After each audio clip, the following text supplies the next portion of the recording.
What's going on, Ambitious Vet? Welcome to episode number 62 of the Ambitious Vet Show with United States Marine veteran, American dog training and canine educational expert at Cammies and Canines, and co-host of Rescue Dog to Super Dog on Animal Planet, Nate Schoemer. Welcome to the Ambitious Vet, where we believe if you desire more, you have to become more.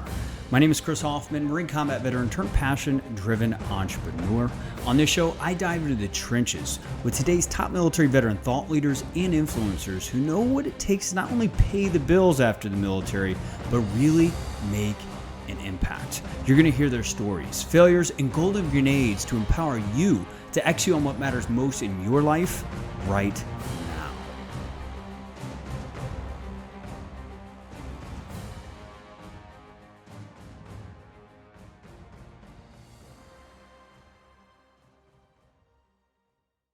Are you looking to create time and money freedom after making the needed sacrifice to fight for our freedoms? Want to be your own boss? Tired of the same old, highly routine, structured life with no time freedom or money freedom in sight? A career is not your only option after transitioning from the military. In fact, 45% of veterans who get out start their own business only to fail 2 years later due to the lack of business education and direction. Sound familiar? Well, ready to narrow the learning curve and risk by plugging into a proven business process and system that creates the lifestyle you desire most after serving our great nation? The Veteran Franchise Group has your back. As military veteran franchise brokers, they mentor and provide their veteran clients with industry data, science-based entrepreneur personal assessments for effective matchmaking, company data, and the resources needed from their portfolio of over 500 franchise opportunities to empower you to choose and start the next chapter in your life as a franchise business owner. Simply just visit veteransfranchisegroup.com to schedule your free strategy call today. That's veteranfranchisegroup.com to schedule your free strategy call today. Ambitious Vet, just welcome to another episode of the Ambitious Vet. As always, I just want to start out by thanking you. If you weren't here listening to this week after week, or if you're one of those like me sometimes that falls behind and goes back and kind of just binges off my favorite podcast, either or whoever you are, I just want to thank you for coming in on this week and listening to this episode. I think you're going to get a lot out of this high-speed Marine Corps veteran Nate Schoemer. So without further ado, let's go ahead and just dive into the introduction. Okay, Nate Schoemer is an American dog training and canine educational expert and former United States Marine. After graduating from the Tom Rose School at the top of his class, Nate embarked on his entrepreneurial goals in the canine world. This included the creation of Heroes Legacy, a nonprofit educational foundation to improve the lives of dogs and their owners. Afterward, Nate was cast as the co-host of Rescue Dog to Super Dog on Animal Planet, skyrocketing his exposure into that of a public figure. Since the show concluded, Nate closed Heroes Legacy to join forces with Cammies and Canines. This is a nonprofit that assists veterans and dogs alike moving operations to the nonprofit's large ranch outside of San Diego. Now, most recently, Nate launched his brand of highly nutritious, freeze-dried raw dog food known as On-Season Canine Nutrition. Now, lastly, he created an online dog training course that is available on Nate Schoemer dogtraining.com. Again, that's Nate Schoemer dogtraining.com. Guys, I'm excited. If you're listening to this, no matter where you're at, all across the world, this was a great episode. I mean, he dives into his 8 years as a United States Marine and how he went from shitbag Schoemer, which we all know that feeling, being in a bugar platoon in Marine Corps boot camp, to actually being in the fleet, becoming a shit hot Schoemer, and actually having high demand for his skill sets, his performance, and stuff like that. So I don't know who's listening to this right now that has been known to deal with a lot of adversity and obstacles. No matter if you're in the uniform or still just currently getting out of it, or you've been out for years, where are you feeling like you need to bridge that gap? He does a really good job on how he articulated how to bridge the gap from going from a guy that was like known as a shitbag to really becoming a shit hot Marine. He talks about how he got into computer graphics only to find out that that wasn't really what his passion was. Made a lot of money, but really wasn't what he was passionate about, and pivoted to a brand new industry with brand new skill sets and all that, and really built up a global brand as a dog trainer. We go into the psychology of success, how the power of not assuming things, and how that can actually lead to chaos and disruption, and affects our decision making and all that good stuff. And there's a lot more in here. I could go on, but if you don't already have a pen and paper, you don't have your notepad app on your phone, pull it out. There's gonna be tons of golden grenades in this one. Without further ado, let's go ahead and dive into the trenches with Nate Schoemer. Nate, brother, are you there?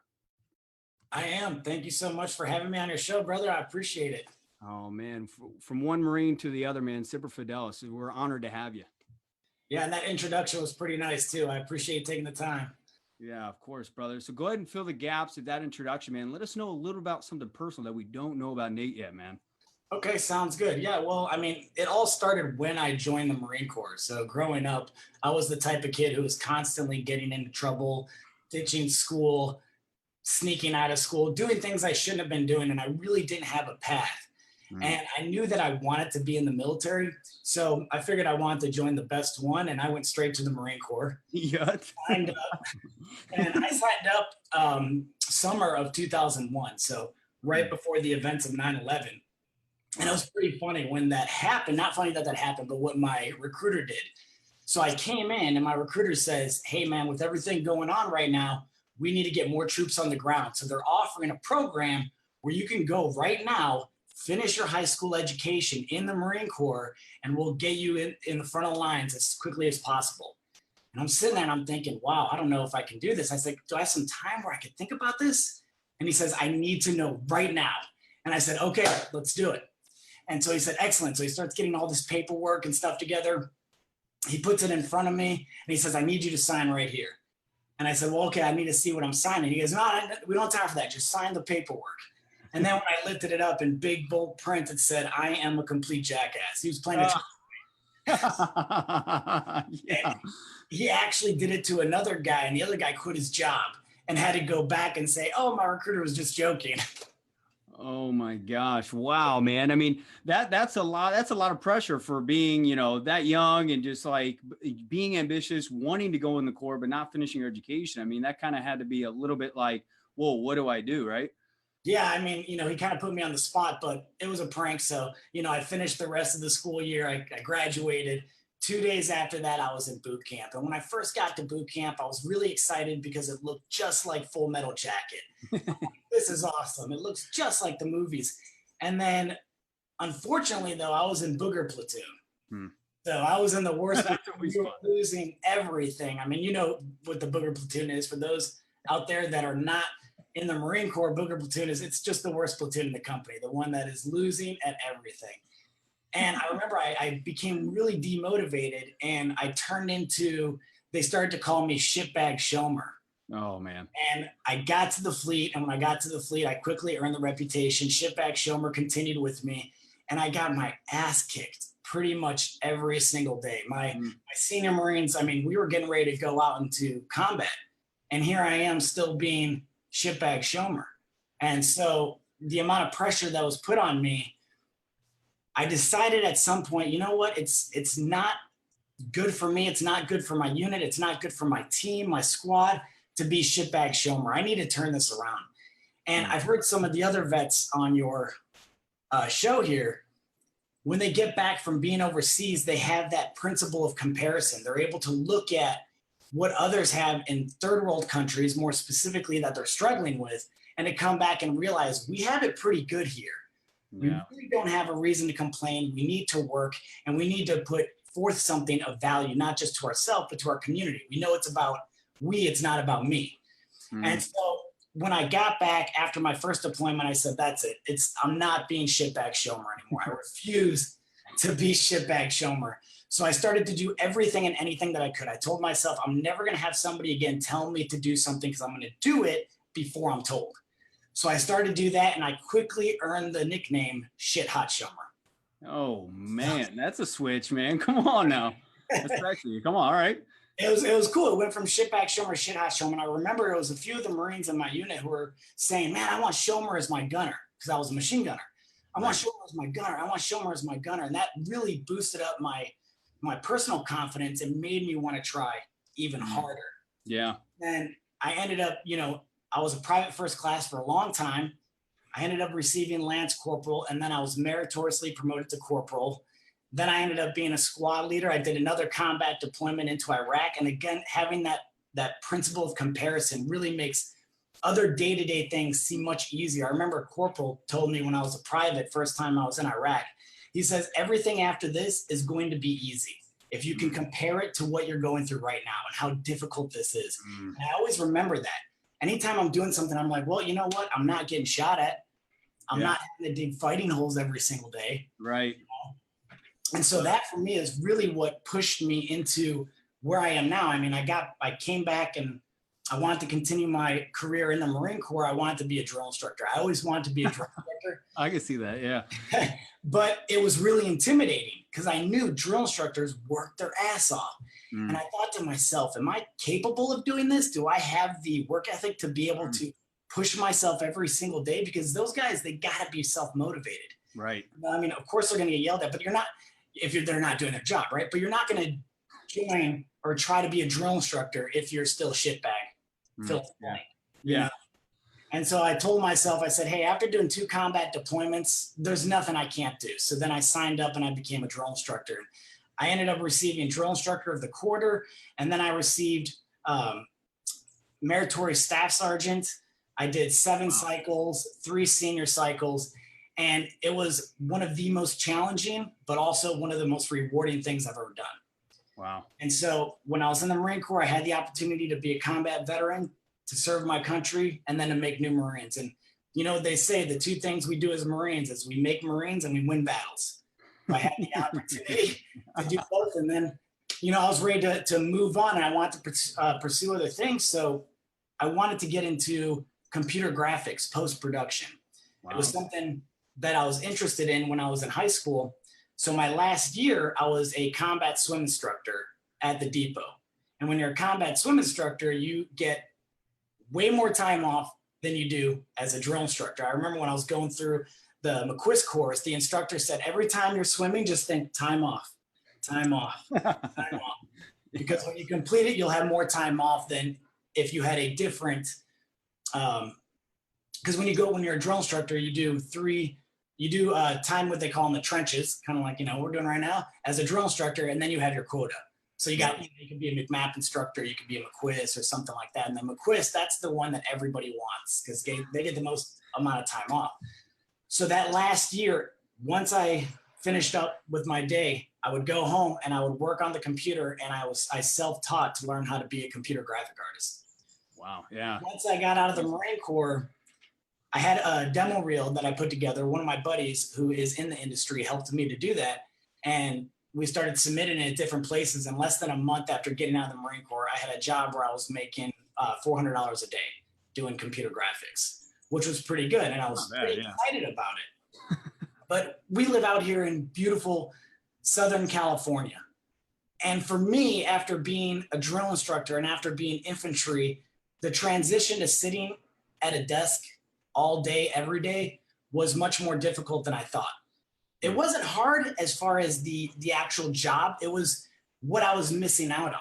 Because I would come outside, I'm like, it's so beautiful. And then I go into the office for 10 hours. And then I come out and it's nighttime. It's like I missed that entire day. And one day I was watching Cesar Millan videos and different dog training videos. And that was in between. I was working on a few Apple commercials. And with Apple commercials, you have a lot of downtime. So I wasn't not working. I always had my work done. But I had some downtime, so I'm looking at these different dog training videos. And somebody comes by and says, you're always talking about dogs. You're always looking at dog videos. Why don't you pursue something with dogs? And I thought about it, and I reached out to one of my good friends, Jeff Hankinson, who owns Dog Style Inc. in Chicago. And we went to high school together, and I hit him up and I said, hey man, you think I can come down and check out your facility, see what you're doing, see if it's something that I might be interested in. So he invited me down.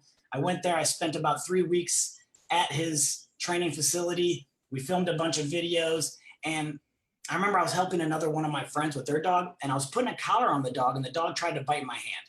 And I didn't move my hand because I knew if I moved my hand away, I would be rewarding a bad behavior. So I just took the bite, I put the collar on, and I was sitting down with Jeff later, and I said, "Hey, man, I did this. What do you think?" And I remember he threw a pen in the air. He goes, "You understand this way more than other people. We're not getting any younger. Dude, if you want to be a dog trainer, you should pursue it." And so again, I thought about it and I looked up a few different options, and he told me about the Tom Rose School. And he also told me about Michael Ellis, which I'm a fan of both of those. And the Tom Rose School accepted the GI Bill. So I went to the Tom Rose School, packed up, went to the Tom Rose School, and worked all day, every day. I ended up becoming an instructor at that school, and we had a 2/3 failure rate. 2/3 of the people that signed up would not graduate. And that's because Tom Rose said, "I am not going to give out certificates. You have to prove that you are capable of training dogs. You can't just pass one written test and I'm going to give you the certificate. No, you have to prove you can do it." So the ones that didn't train, they wouldn't graduate. And I would tell the students when they came in, I said, in order to graduate and in order to become a good dog trainer, you're not training one dog, you're learning a skill set. So you need to train all day. So we would train from 10 a.m. or 9 a.m. rather, till around 10 p.m. at night. And the ones that worked and trained that entire time, those are the ones that graduated, and those are the ones out doing really awesome things. Yeah. I know I'm answering your question in a very long-winded way. But you're answering all of them. I love it, man. I love it. But it sounds like, to me, what I'm hearing, and I want any ambitious vet that's watching this live or on replay, or even on the podcast, wherever you're at, is like, think about it. He went from, shitbag Schoemer to building confidence with small wins that ultimately built up to other things. In psychology, we call that broad and build theory. As you continue to create small wins in your life, it actually creates more, positive cognitive resources for you to think creatively. Yes. And it just sounds like, Nate did a great job as far as like, finding a few guys that believed in him and just kind of like climbed up the mountain from there and just found the next challenge. So wherever you're at in your life, if you're considered a shitbag in your little fire team, your social network or whatever, find those few people that believe in you and find the next challenge and tackle it like Nate here. So Definitely. I love that you said that too with the wins. I remember someone came up to me once and he said, "If you can give one piece of advice to a future generation, what would it be?" And it was pretty much that. Find things that you're going to do, start with small wins, and once you start it, do not stop until you complete it, because the more you complete, the more your confidence increases and the more you're able to do. We are based off of what we believe in ourselves. And I'll tell you this right now, it's much better to be, fill in the blank with your name. It's much better to be shit hot, whatever your name is, than it is to be shit bag, whatever your name. It is. Way better. Yeah. And the challenge is bridging that gap, man, and identifying how do you switch gears and develop the human capital, the training, the experience, so you can actually, do that, man. But it sounds like you did a great job as far as doing the work. And I love that, that principle that you just hit on. I found that whenever I just did complete work in my life, even if it was waking up and, making the bed fully, right? It was like doing complete work, creating that small win. I know Lewis Howes from the School of Greatness always talks about his first win in the day is, making his bed, but it creates positive thoughts, new energy, positive energy. Like, here's the first thing done. And then the next thing, morning routine, get your morning routine done, do that entirely. And then from there, just figure out what the next challenge is. And it sounds like you were great at doing that, man. It sounds like you achieved a shit ton in the Corps. How long did you serve, brother? I spent 8 years, and it was the best 8 years of my life. I absolutely loved it. And people often ask, why did you get out? And I only got out because I wanted to pursue new things. I wanted to try different things and see what else I could do. And I felt like, I had a great time.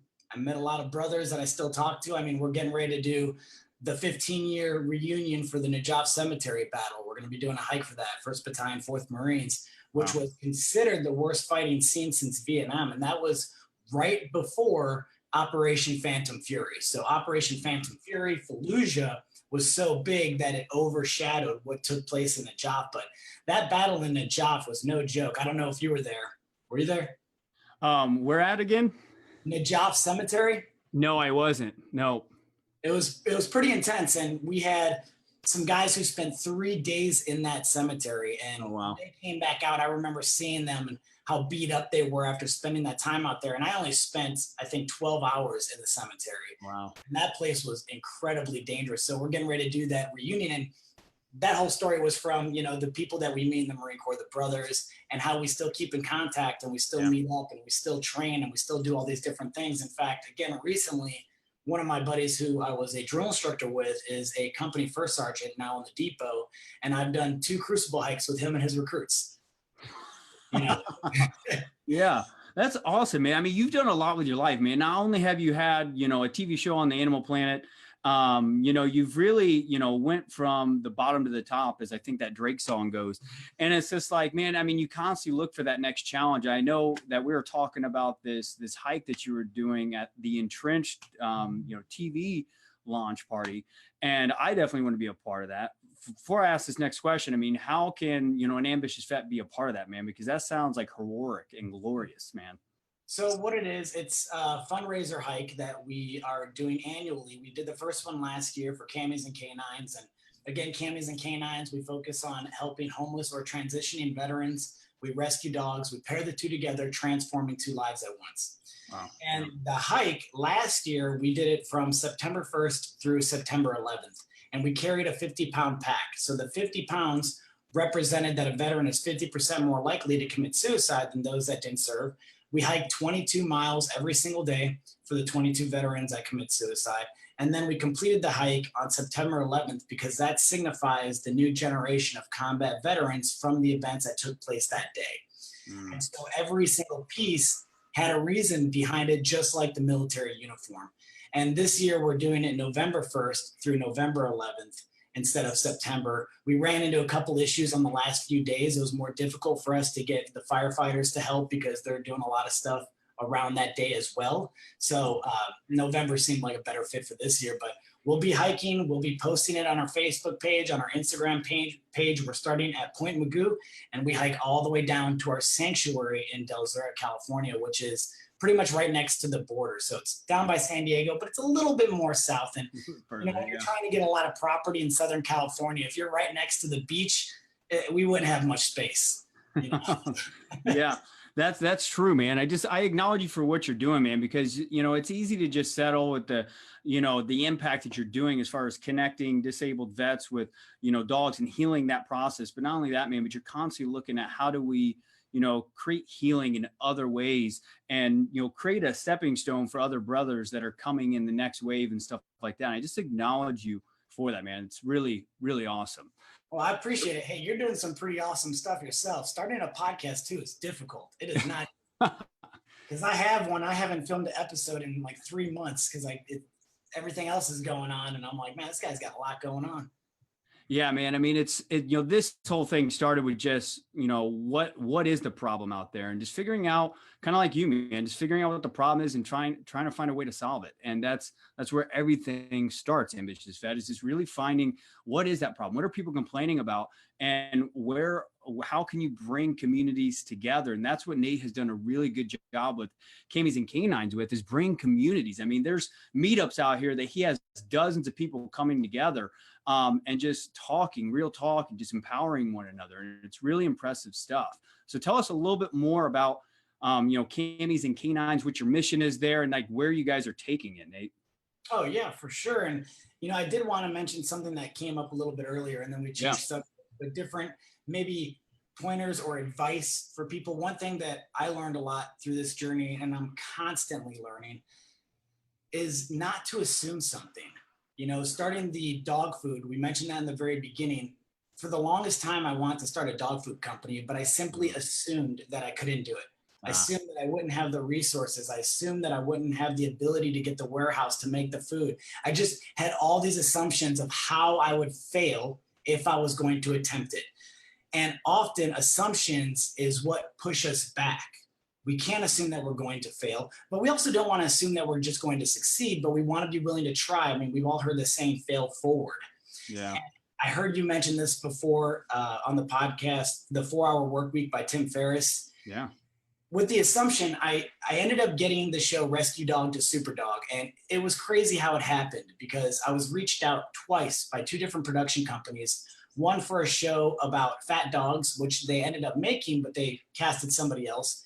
And then one where they had a cat expert and a dog expert. And again, I didn't receive that. And it was almost, like Cry Wolf. They would reach out to me. I would respond to them. They would want to do a Skype. We would sit down. We would do the Skype. And then I never heard anything again.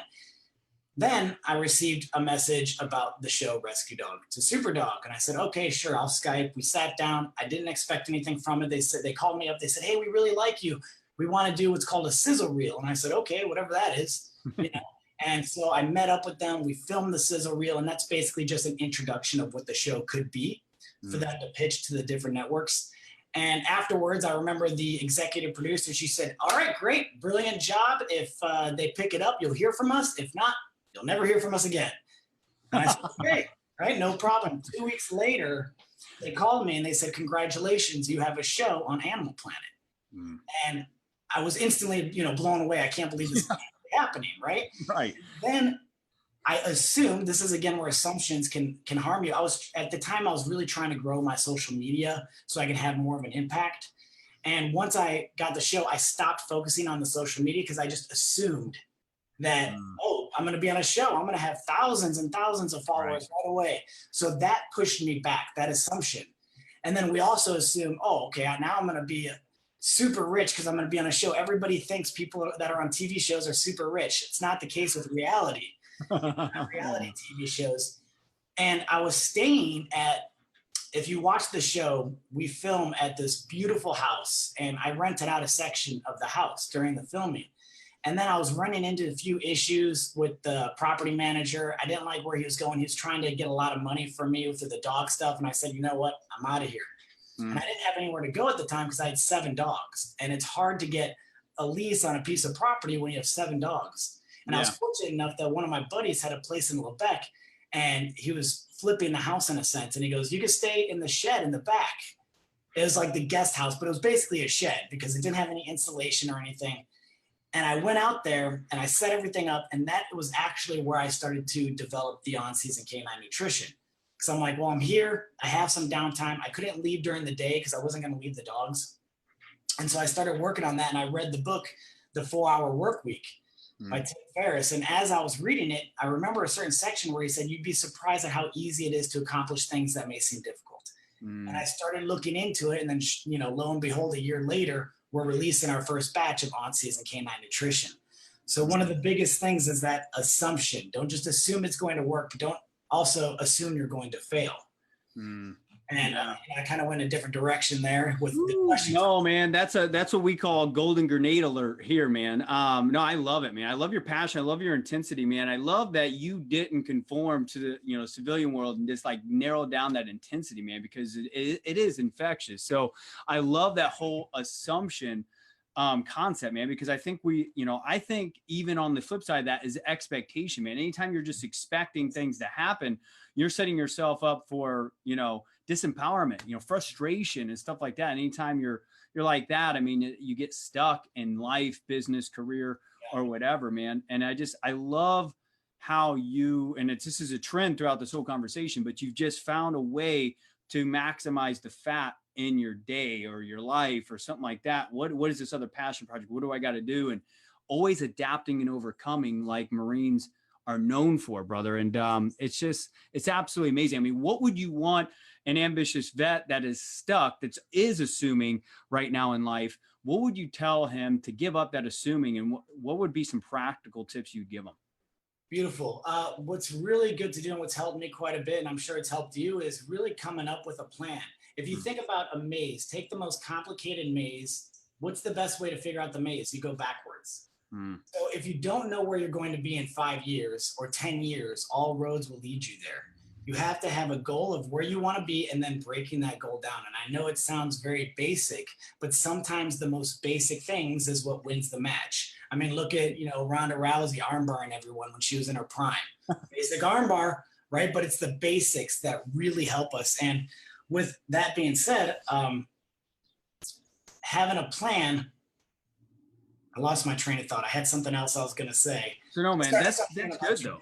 That's good, brother. I can feel off that. So it's just like, man, I mean, if you got a plan, a primary aim, and we just put this in our August newsletter too, which is a great topic, is a primary aim and just reverse engineering it and figuring out what are the smaller steps, what are those small wins, like tactics, right?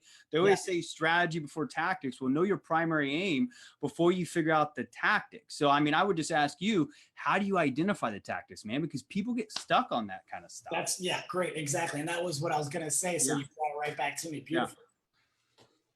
When we are doing something and we are starting to plan, we also want to make sure that we have a good qualified team to work with. That's a big part of it as well. Someone else that can help keep you motivated, help keep you on the same mission. But for me, one of my biggest difficulties when I was getting out of the Marine Corps was always having this sense of need to do something. I have to move.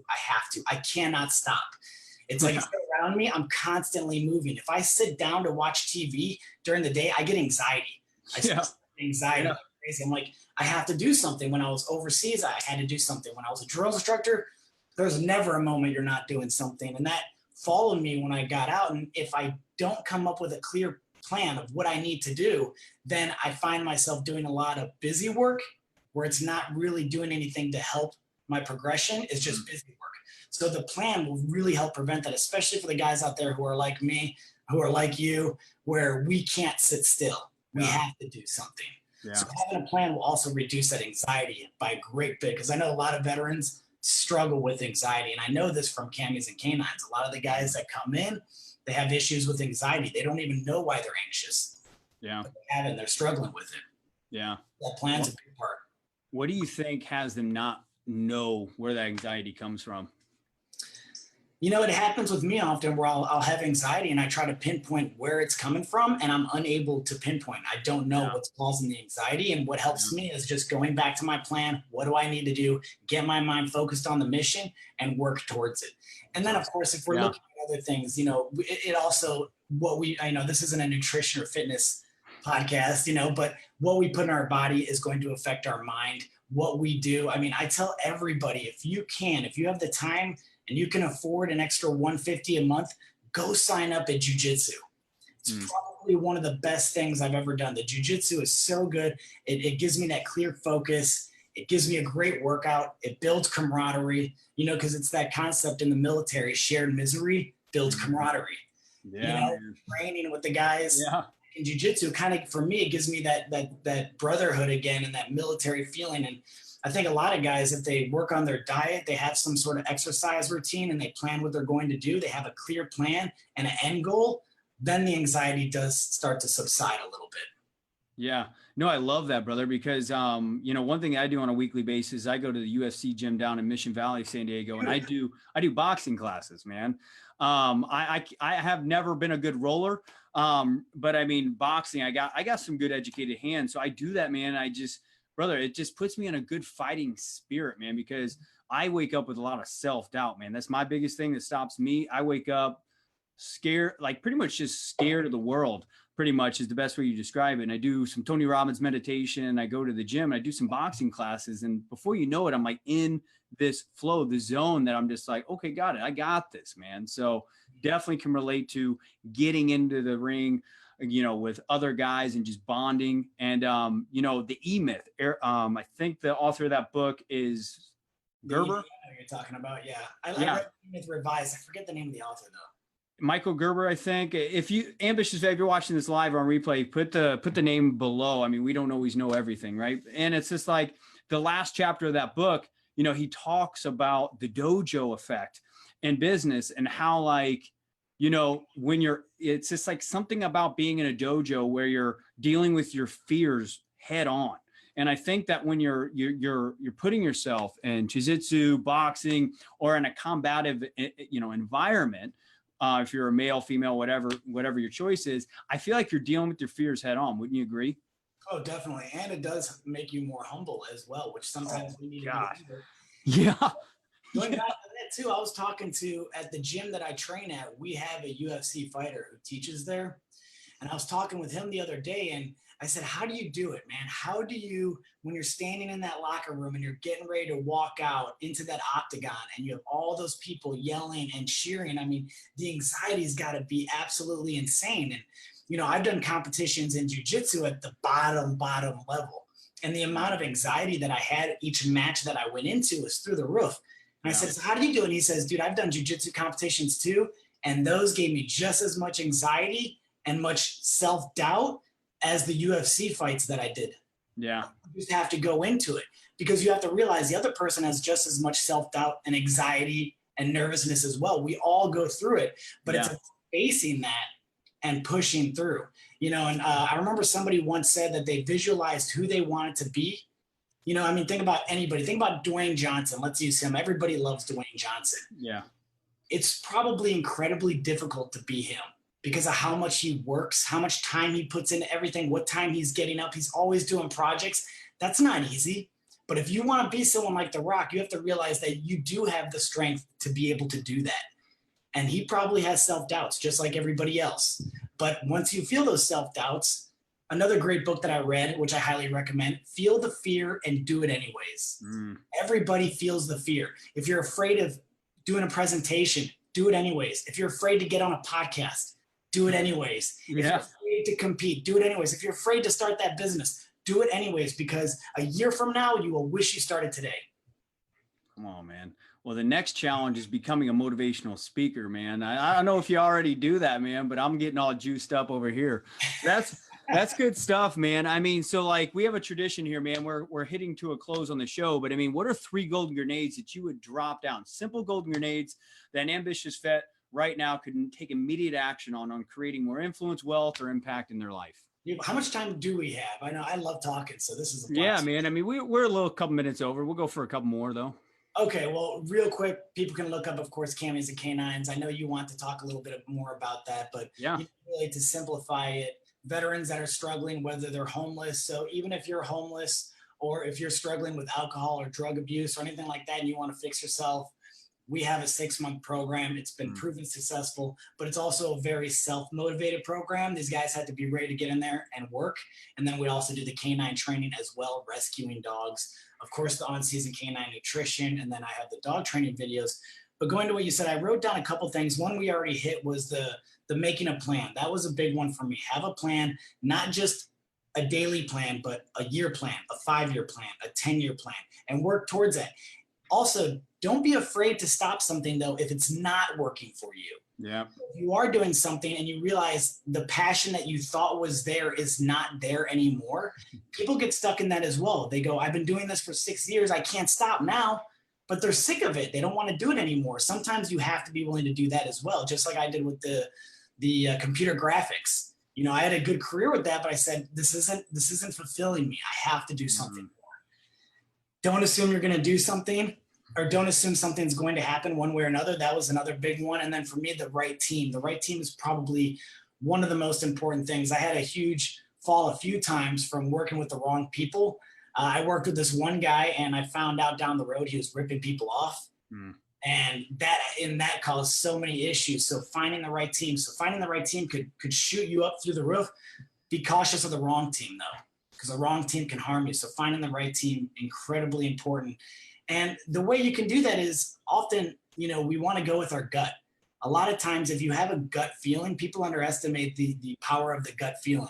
If you have a bad gut about something, dig into it a little bit more, see what's causing that feeling. Yeah. You know, if you have a good connection with somebody as well, and if you're going to work well together, and sometimes you have to feel it out, work together for a little while before you actually jump in and set up a business. But for me, those were 3 really big elements.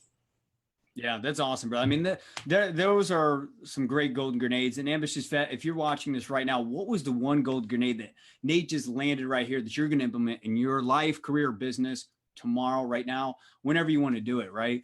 So, guys, here you go. Nate, I mean, where can people go and, find you, man? How can people go and find Cammies and Canines, your nutritional food company, and also your online, dog training stuff that you're doing, man? I mean, you're doing everything. Thanks, man. I really appreciate it. Yeah. We have the Cammies and Canines website. We have 2. We have cammiesandcanines.com, cammiesandcaninesanctuary.org. We have the Facebook page. If you type in Cammies and Canines, it'll come up, as well as the Instagram. I have my Nate Schoemer Instagram and Nate Schoemer Facebook as well. I'm constantly posting training videos on my Nate Schoemer. I don't use it as a page to post photos of me eating a meal to show you how good my dinner is. Every single video or everything that I post relates to dogs. So, how to train your dog to do this, how to deal with aggression, how to deal with, fill in the blank. And then I have nateschoemer.com. From there, you can find everything that I do, though. nateschoemer.com leads to the nateschoemerdogtraining.com. It leads to the on-season canine nutrition. It leads to Cammies and Canines. I put everything there so it was in one central location. But yeah, that's about it. It's good they got a hub, man, to go catch up with everything that you're doing. An ambitious vet, if you're listening to this or watching this, I just, my marching orders is go and connect with this man. I mean, this guy is doing a lot of great things. He's been featured on Animal Planet, had his own show, launched his own physical product, is doing a huge social impact thing out here in San Diego nationwide. And also this hike coming up in November, guys. I just encourage you guys to reach out to guys like him that's always looking for the next challenge. And these are guys that you want to be surrounding yourself with in the trenches as you are becoming more as an ambitious vet. So Nate Schoemer, man, I just want to thank you, man, for one, being a Marine Corps brother that has gotten out, not narrowed your intensity as a Marine, and really getting out there, man, and just making a massive impact, man. You've inspired me, and I'm sure you've inspired a shit ton of ambitious vets that are going to listen and watch this. Hey, Chris, I really appreciate it. It's been an honor talking with you, and you're doing some amazing things too. So this was super awesome. The time flew by like that, and I'm excited to see what is to come. Awesome, man. Well, I'm excited to be in the trenches with you. Well, there you have the Ambitious Vet, episode number 62 of the Ambitious Vet with Nate Schoemer. Hope you enjoyed it as much as I did. You could tell we had a lot of on-screen and just conversational chemistry. The man is absolutely a powerhouse and high performer. I definitely encourage you to connect with him. So, Ambitious Vet, if you're listening to this, you are probably a few years out, who has discovered that, just your free resources got your first job and you solved that first problem of stability. You figured out that actually getting your first job isn't actually that hard to do. However, the hardest thing there is to do is actually start figuring out what matters most to you. Getting a more fulfilling career and feeling that passion in your heart and actually creating effective, efficient, and skillful results in every area of your life. I'm even talking about your communication with your partner, just even, other areas of life that we don't actually manage, like fun and adventure. Sometimes we can get so razor focused on accomplishing that mission that we forget about fun and adventure, our relationships that increase the quality of your life. If that sounds like you, I want you to allow us to provide the frameworks, expertise, and direction on accelerating your impact post-military. Simply just go to vettrainingcoaching.com to create the clarity, the peace of mind, and ultimately just the confidence you need to execute on what next mission fulfills your heart, your mind, and ultimately where you want to go. If you haven't already, subscribe, rate, review the podcast. Feedback as well allows anything to improve on in life. We want to improve in the trenches right beside you. So let's get better together. Sound good? Lastly, if you're listening to this, we already know that you're warrior made. But to achieve that passion-driven life, utilize just one golden grenade. As Nate just said in this interview, go get that one win. Build that confidence. I promise you, before you know it, you'll be living that meaningful life. Let's go get it.